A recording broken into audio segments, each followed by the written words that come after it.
The massive warship cut through space like a blade, its dark hull reflecting nothing but emptiness. Inside, General Kraz of the Dominators stood watching a holographic display of a small blue planet. His scaled armor plates shifted as he moved, catching the dim light of the bridge. Around him, other Dominators worked at their stations, their natural armor making soft clicking sounds as they moved. "Another weak world," he growled, his voice deep and gravelly. "Look at them.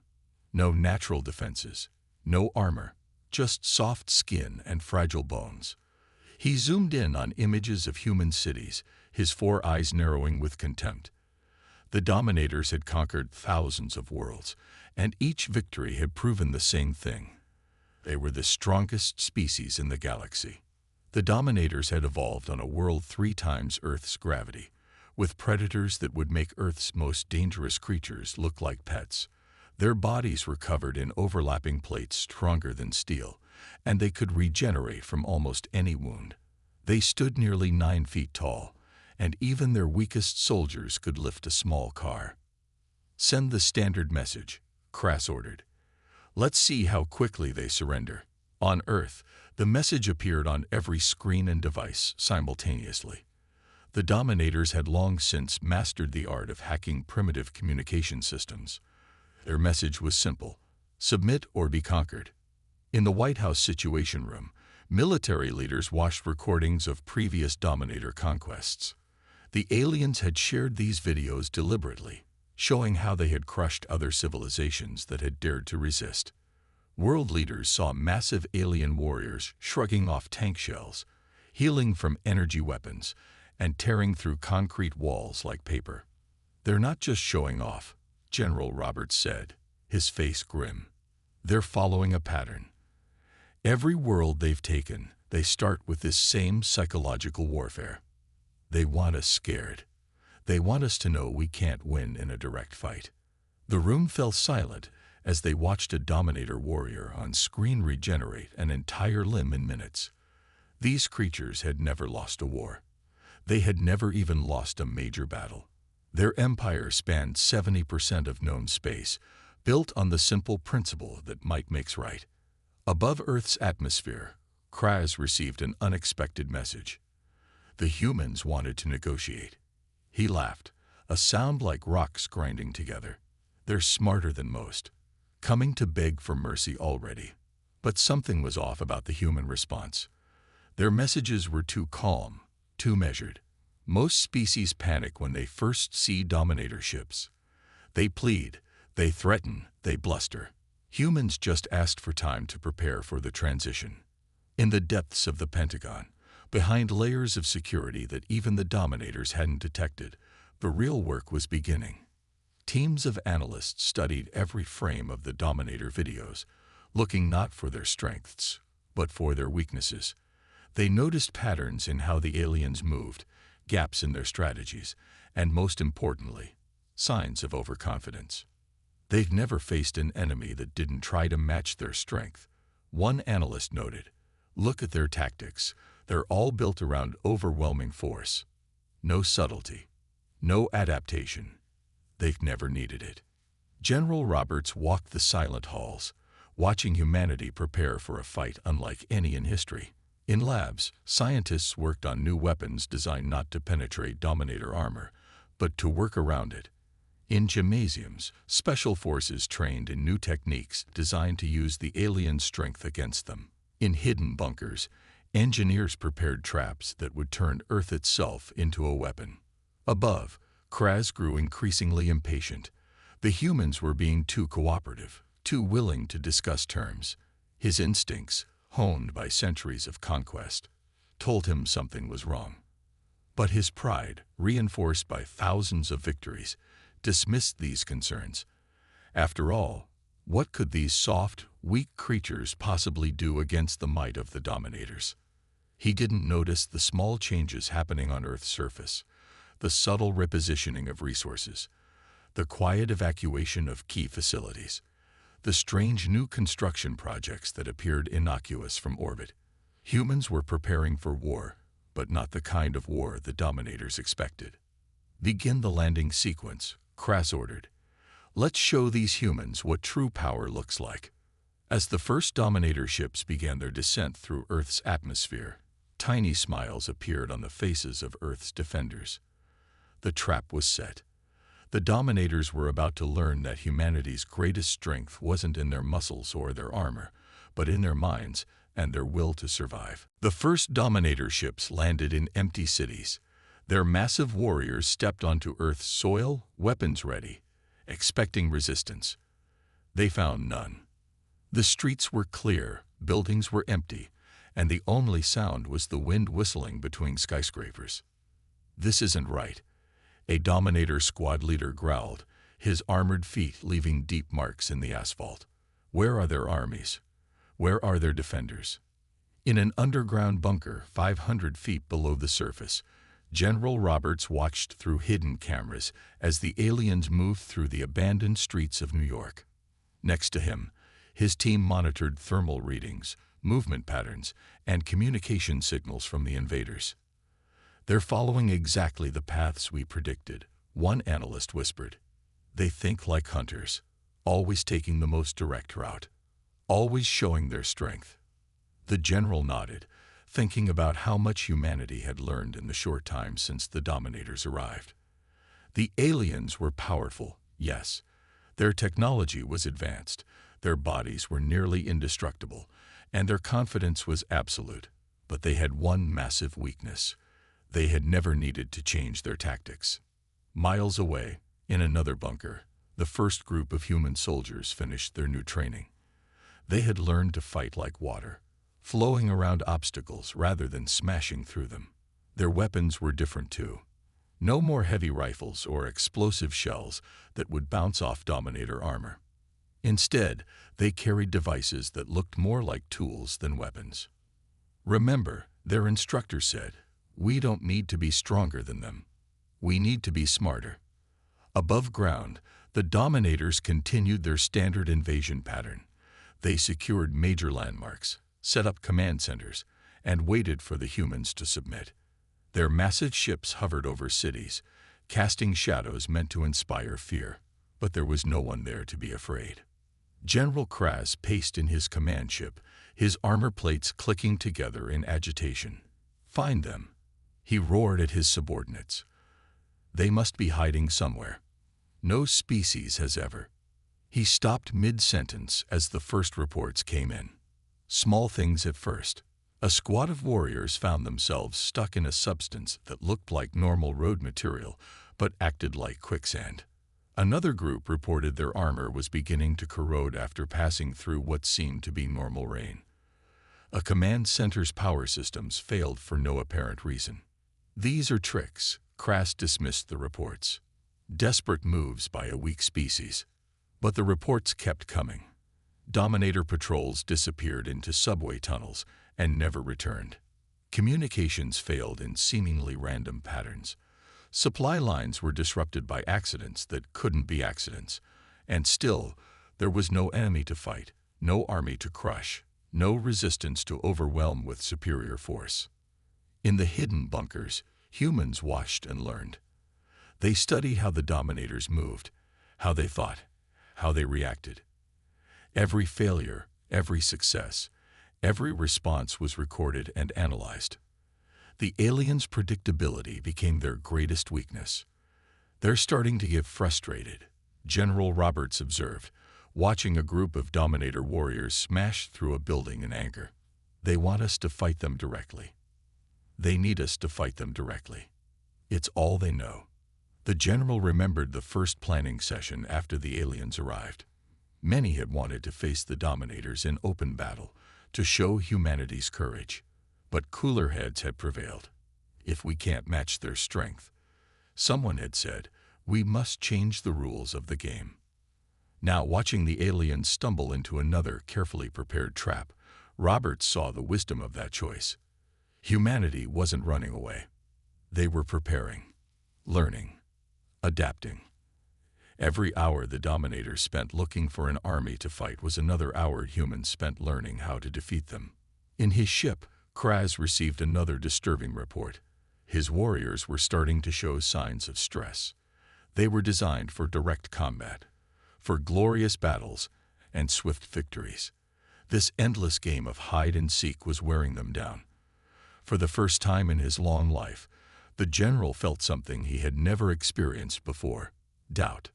"Send the message again," he ordered, his voice carrying less certainty than before. "Tell these humans to face us in honest combat." Down in his bunker, General Roberts read the message and smiled.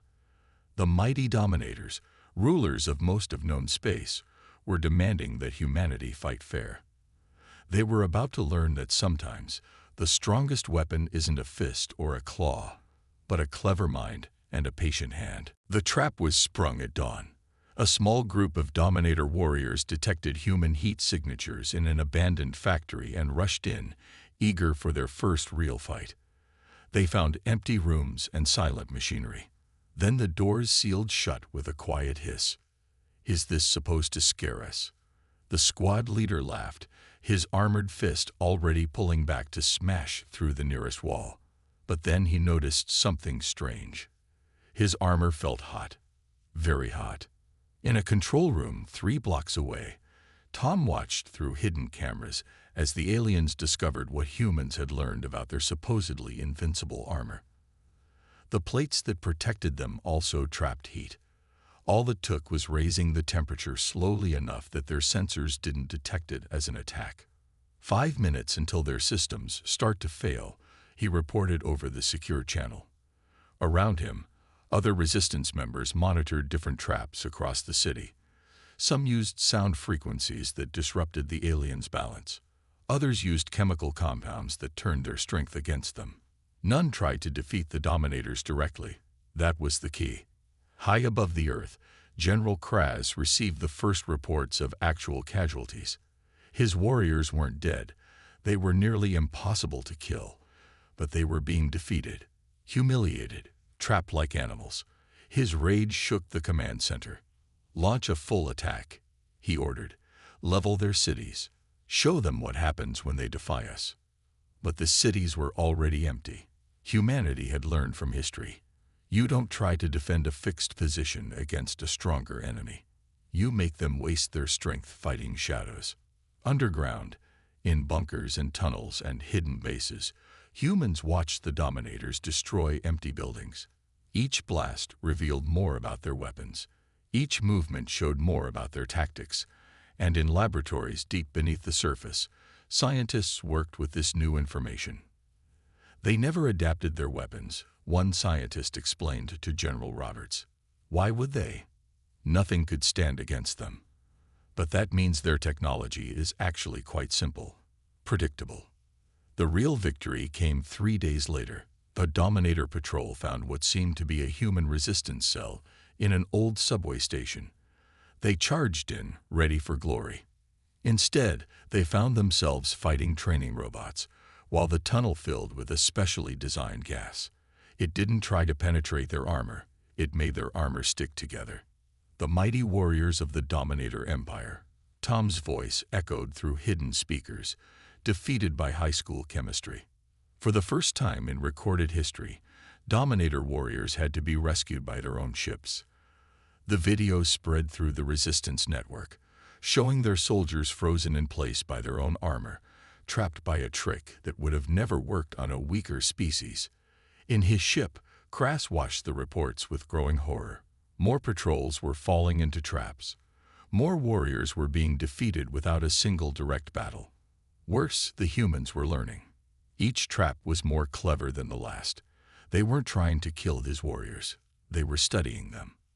"We must adapt," his second-in-command suggested carefully. The words felt like poison in his mouth. Dominators never adapted. They forced others to adapt to them.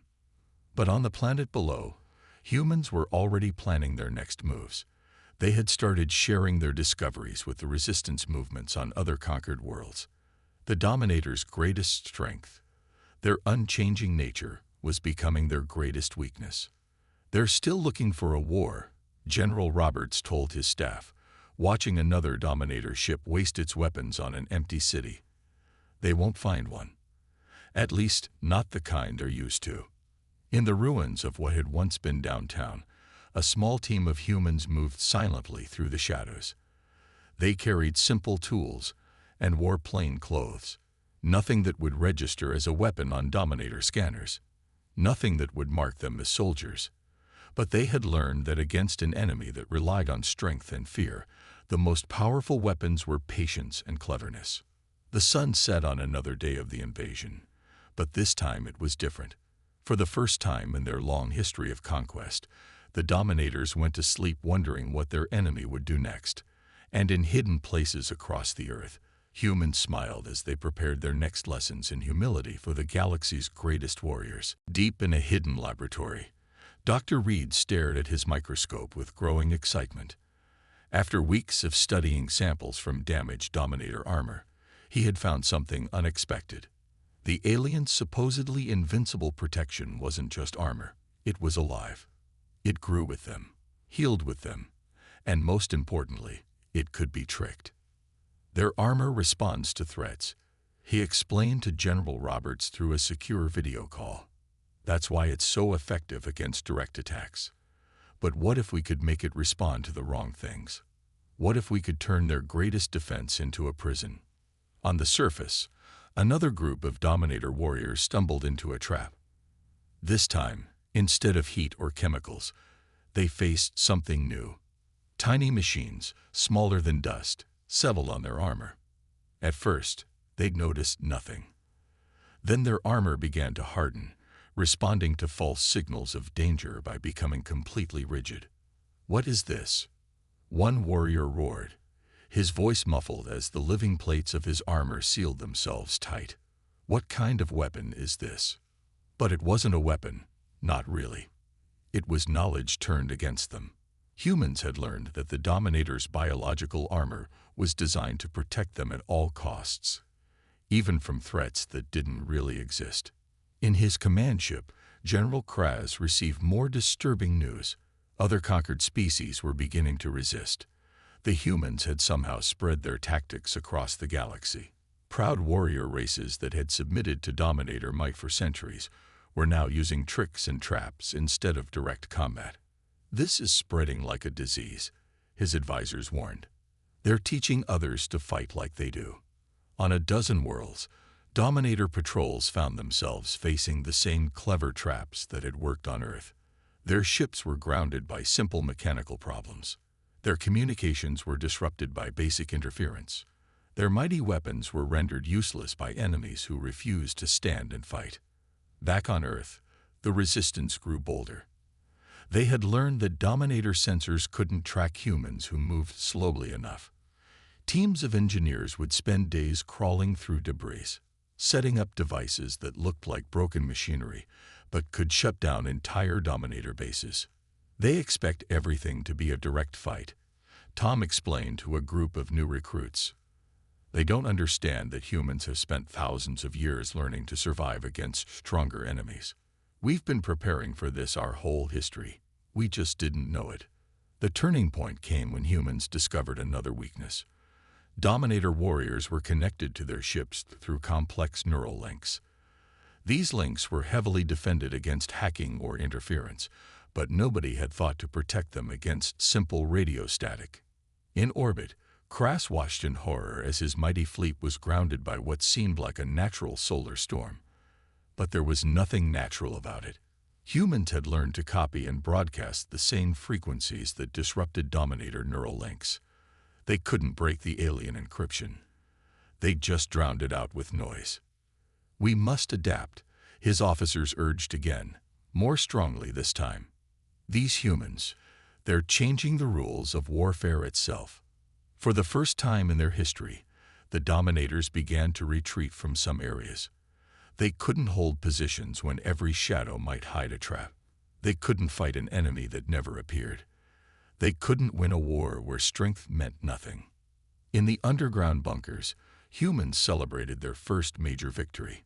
They had taken back a small city without firing a single shot. The Dominators had simply been forced to leave, their mighty weapons and armor rendered useless by human ingenuity. "This isn't just about Earth anymore," General Roberts told his staff. We're showing the galaxy that being the strongest doesn't mean you'll win.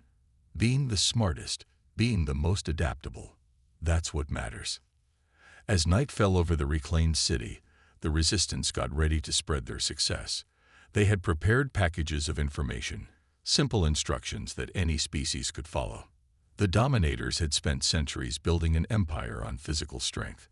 Now they would watch it fall to something they had never thought to defend against: the power of human creativity and the willingness to share it with others. The message spread from planet to planet, carried by merchant ships and hidden in normal trade data. It was simple. You don't have to be strong to be powerful.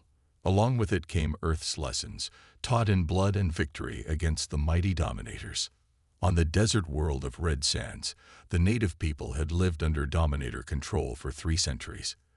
They were small creatures, barely 4 feet tall, considered too weak to even be worth using as servants. But they learned quickly. Their size, once seen as a weakness, became their greatest strength. They can't fight what they can't see, the Resistance leader told his people, sharing the human tactics.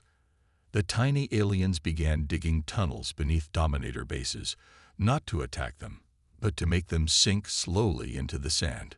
In his command ship, now permanently stationed in orbit after the ground bases became too dangerous, General Kraz received reports from across the Empire. Every day, another world learned Earth's lessons. Every day, another garrison found itself defeated not by force, but by clever tricks. The spiral arm colonies have gone dark, his communications officer reported. The cave dwellers of System 9 have blocked all our supply routes. The crystal beings are somehow turning our sensors against us. The proudest warrior race in the galaxy watched helplessly as their empire began to crumble. Not from mighty battles or heroic last stands, but from countless small defeats.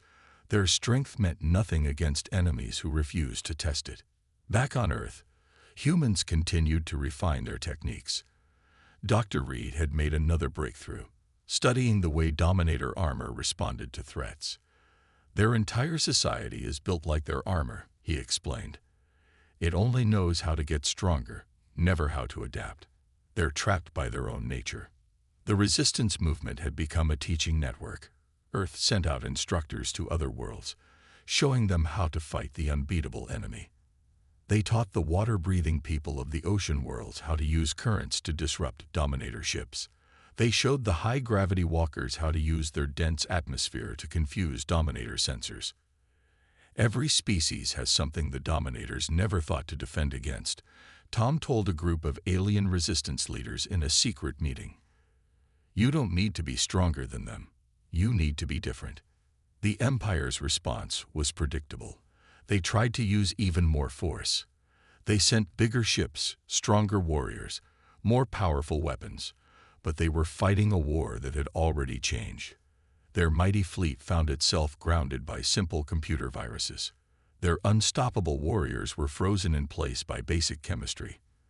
Their advanced weapons were useless against enemies who were never there. On 1,000 worlds, the story was the same. The crystalline people used light tricks to confuse Dominator targeting systems. The gas giants' floating cities simply drifted away from Dominator attack ships, too light and mobile to be caught. The deep dwellers used sound waves to disrupt Dominator communications. This isn't war anymore, one of Kraz's officers said, watching another mighty battle fleet retreat from what seemed like empty space. This is humiliation. The breaking point came when the Dominators lost their first core world. Not to a mighty army or superior weapons, but to a combination of tactics learned from Earth. The native insects of that world, taught by human advisors, had spent months slowly weakening the foundations of every Dominator building. When the structures began to fall, there was no one to fight, nothing to hit back against. In his ship, Kraz received the final insult. A message from Earth, sent openly on all channels. Strength isn't everything. When you're ready to learn, we're ready to teach. The mighty general looked out at the stars, seeing his empire crumble not from defeat, but from something worse, irrelevance. The Dominators had spent millennia proving they were the strongest species in the galaxy. Now they faced a galaxy that no longer cared about strength. In hidden bases across 1,000 worlds, the resistance grew stronger. Not with weapons or armor, but with knowledge and creativity. Humans had taught the galaxy a lesson the Dominators never understood. True power doesn't come from being the strongest, but from being able to change, adapt, and work together. The first major battle the Dominators ever lost happened without a single shot being fired. Their greatest fleet, 10,000 ships strong, approached Earth with orders to end the rebellion once and for all. General Krass himself led the attack, determined to crush the planet that had taught the galaxy to resist. What they found was empty space. Earth's defense fleet, much smaller and weaker than the Dominator Armada, was nowhere to be seen. Long-range scanners showed nothing but normal civilian traffic between planets. "They're hiding," Krass growled, his armor clicking as he paced the bridge. "Spread out. Find them. They can't have gone far." The mighty fleet split into search groups, following standard Dominator tactics. That was their first mistake. As soon as the fleet separated, the trap was sprung. But it wasn't Earth's ships that attacked. It was space itself. Tom watched from a hidden command center as his plan unfolded. The Dominators never bothered to study the solar winds, he explained to his team. They thought they were too strong to be affected by such things. But humans had spent years studying those winds, learning their patterns. Now, using technology shared by the gas giants, they could control them. Massive solar flares, precisely timed and directed, slammed into the separated Dominator fleet groups. The mighty warships found their shields overloaded, their communications disrupted. The neural links that connected warriors to their ships went dark. Backup systems tried to compensate, but they had never been designed to handle this kind of attack. "Send the second signal," General Roberts ordered. Deep in the asteroid belt, hidden transmitters activated. They'd broadcast on frequencies that humans had discovered by studying damaged Dominator armor. The signals weren't attacking the ships. They were talking to them, whispering to the living metal that made up their hulls. Krass watched in horror as his mighty ships began to power down. The living metal of their hulls, confused by signals it thought were coming from its own kind, was trying to protect itself by shutting off all systems. "Override it," he roared. But they couldn't. The Dominators had spent so long relying on their superior biology that they'd forgotten how to operate without it. That's when Earth's fleet finally appeared. They came not in a massive attack formation, but in small, fast groups. Ships crewed by humans and their alien allies, using tactics learned from 100 different species. "Remember," Tom broadcast to the Allied fleet, "we're not here to destroy them. We're here to teach them." The battle that followed was unlike anything in galactic history. The smaller Allied ships didn't try to match the Dominator's strength.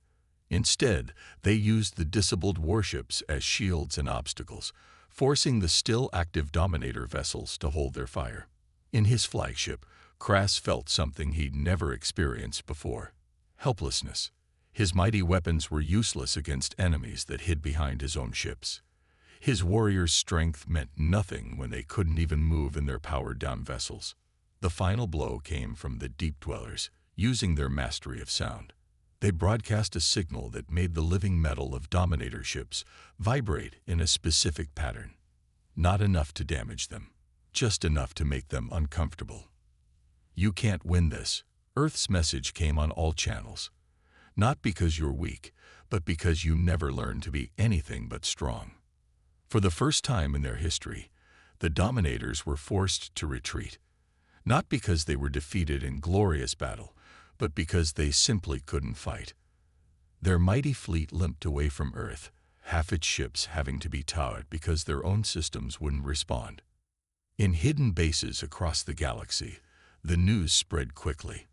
The unbeatable Dominators had been beaten. The strongest warriors in known space had been defeated by creatures they considered weak. But humans didn't celebrate this as a victory in war. Instead, they sent another message to the retreating fleet: "When you're ready to learn a different kind of strength, Come back. We'll be here."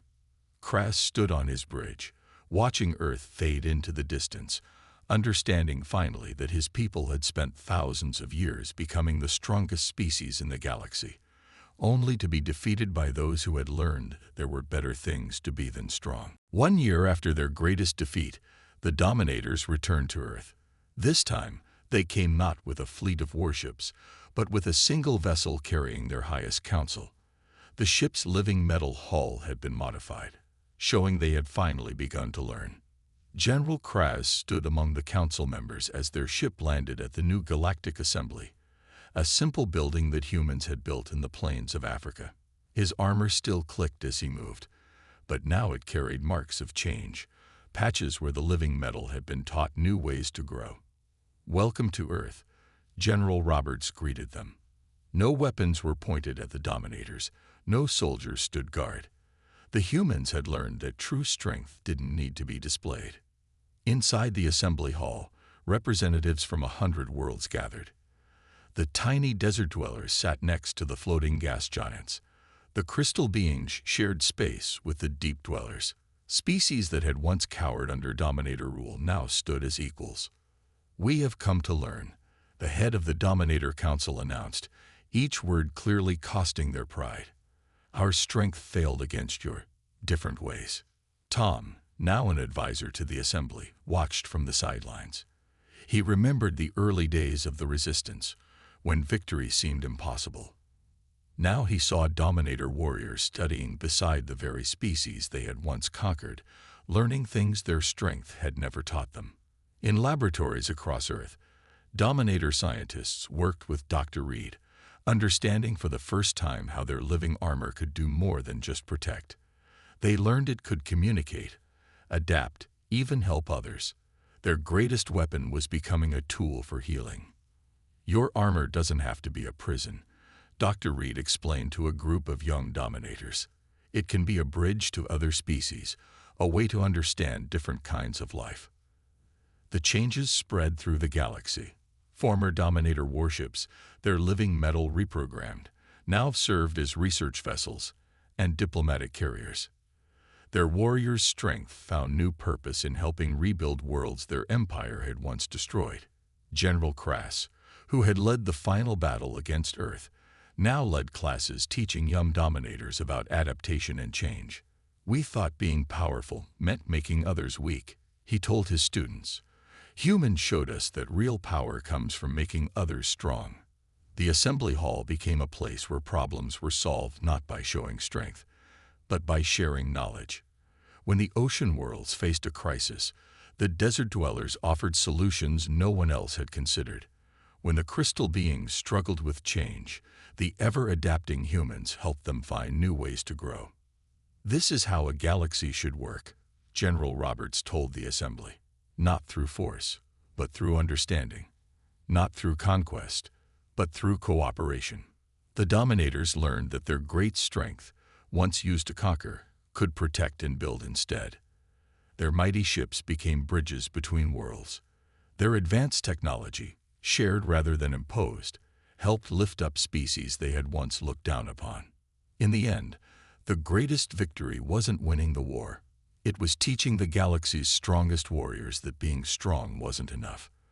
The Dominators learned to be clever, to be kind, to be something more than just powerful. A decade after the first Dominator ship appeared over Earth, the galaxy had changed. The Empire of Force had become a network of cooperation. The species that had once ruled through might now led by example, showing how even the strongest could learn to be better. On the anniversary of that first contact, representatives from every known species gathered on Earth. They came not to celebrate a victory in war, but to mark the beginning of something new. Humans had not just defeated the galaxy's greatest warriors, they had shown them a better way to be strong. "We thought we were teaching you weakness," the Dominator Council leader admitted to the assembly. "Instead, you taught us true strength." As the sun set on the gathering, humans and Dominators stood together, watching ships from 100 worlds fill the sky. The mighty warriors who had once ruled through fear now protected the peace through understanding.